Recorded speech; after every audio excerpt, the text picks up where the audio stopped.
Hello ભાઈ, સ્વાગત છે તમારું બધાનું. અમે જઈ રહ્યા છીએ બાઇક લઈને બંગલે, અને અહીંયાથી બોલેરો લઈને નીકળી ગયા છીએ અમે સત્તા પર જવા માટે. અને આવી ગયા અલ્લાહ રાખીને એટલે ચા પીવા. ચા પીને પોકી ગયા ચાંદરાની ડીઝલનો ટાંકો ભરવા, કેમ કે પીવા તો ખપશે ને, અમારે નહીં હો, જીસીબી ને. અને આ બે મહાન વ્યક્તિ એવા છે કે જેને પાણીની ભૂખ નથી જાતી, બોલો. પછી જરાક આપણે ફોટો પાડી લઈએ. પછી ત્યાંથી આવી ગયા ચાંદરાની નવરાત્રીનો વ્યૂ જોઈ લીધો, ત્યાંથી નીકળી ગયા સત્તા પર જવા માટે. પછી લઈ લીધું જીસીબી ને, નીકળી ગયા લોકેશન ઉપર જવા માટે. લોકેશને પહોંચીને બોલાવી જીસીબી ની બાકાજી કી.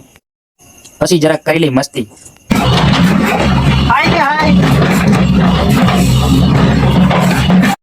लेकिन ये साला कर क्या रहा है यहाँ पे?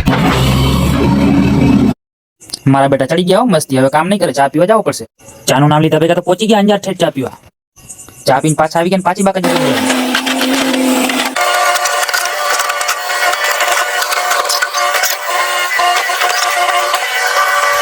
બાકાજી કી તો ઘણી બોલાવી લીધી, કેવી ખબર છે? હિટાજીનું ટાયર કાઢી નાખ્યું. હવે તો આપણે કઈ કામ થશે નહીં, એટલે જાશું ઘરે. તો ફાઇનલી વાગી ગયા છે 5 અને હવે જાશું બોલેરો લઈને બંગલે. મોરગર બંગલેથી લઈ લીધી બાઇકને જવા નીકળી ગયા ઘરે. ઘરે જઈને આરામથી સુઈ જશું. હવે મળશું એક ફરીથી નવા બ્લોગમાં. એટલે આવા જ બ્લોગ જોવા માટે તમે આપણી આઈડીને ફોલો કરવાનું ભૂલતા નહીં.